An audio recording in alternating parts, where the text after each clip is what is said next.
21 жасымда ауылдың баласы алып қашты. Үйдегілер барған жеріңде қал деген соң қалдым. Өзім қаланың қызы болған соң ауылға үйрену оңай болмады. Уақыт емші дейді ғой, бәріне де үйрендік. Таңертең 5-те тұрып сиыр сауып, қазақ ошақ бәрі менің мойнымда болды. Сол шаңырақтың жалғыз келіні болдым, себебі жолдасым жалғыз ұлдары. Бір жылдан кейін қызыма жүкті болдым. Қызымды кесармен босанған едім. Ота кезінде жатырма қатты зақым келіп, алып тастапты. Қызым айнымаған өзім. Сол кездері қатты қиналдым. Енді сәби туа алмайтыным жолдасым, енем барынша мені жұбатты. Қызым 2 жасқа толған соң қалаға көшіп келдік. Бір күні енем бөлмесіне шақырып алып, қызым, сені түсінемін, саған оңай емес, бірақ ұлыма тоқал әперуім керек. Сен қыз тудың, әрі енді бала көтере алмайсың. Ұлымның артында ұрпағы қалу керек деді. Дәл сол сәтте жүрегім қарс айрылды. Түнмен жылап, енемнің сөздерін ой елегіне өткіздім. Енемнің сөздерінің жаны бар екен ұқтым. Енеме оның сөздерін құптайтынымды айттым. Жолдасым енем өз ойын айтып еді, басында қарсы болды, бірақ ақыры енем көндірді. Бір айдан кейін жолдасым тоқалын алды. Тоқалы жап-жас әдемі екен. Қанша дегенімен әйелімін ғой, ішім күйіп, жолдасымды қатты қызғанып жүрдім. Тоқалмен басында ара қатынасымыз жақсы болды. Кейін ол ұл баланы өмірге әкелді. Қайын жұртым қатты қуанып, оған асыр той жасады. Барлығының көңілі соларға ауды.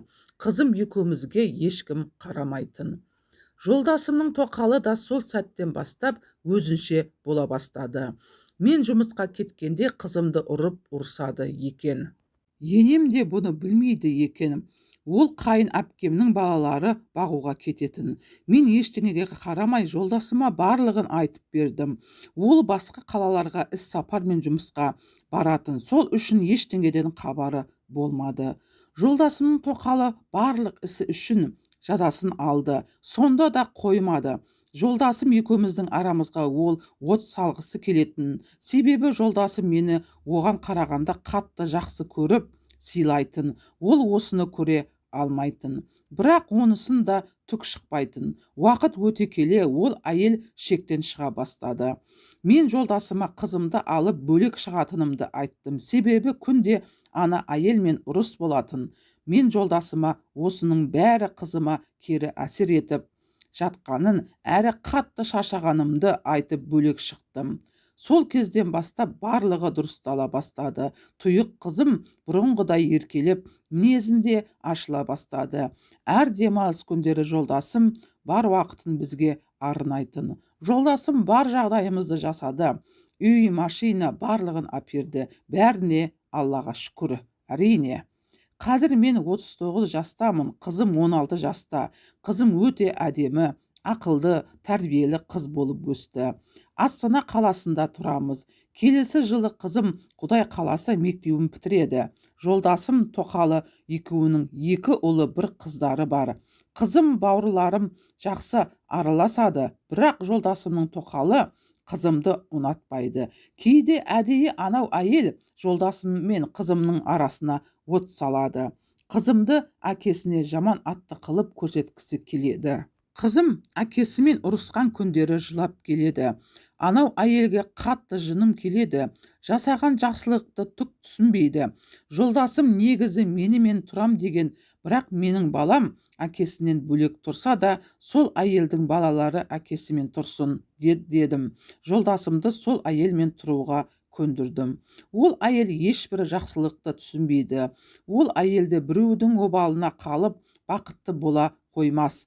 Жолдасыма ол әйелге сенбе десем де болар емес. Ол өзгерген дейді. Өзгерген ештемесі көрмедім. Байғұс қызым сол әйелдің кесірінен негізсіз әкесінен ұрыс естиді. Аралары күннен күнге алыстап барады. Бұрынғы әкесі мен қызы сияқты емес.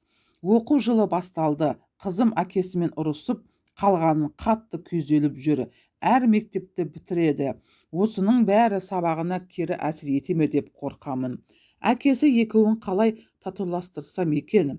Эх, өмір-ай, мен тек сіздермен ішіме сыймай жүрген сырыммен бөліскім келеді. Қызымның жабырқауы жүзін көріп, жүрегім ауырып кетеді. Міне, құрметті көрермендер, тіркелмеген болсаңыз тіркеліп, лайк басып қолдап кетіңіздер.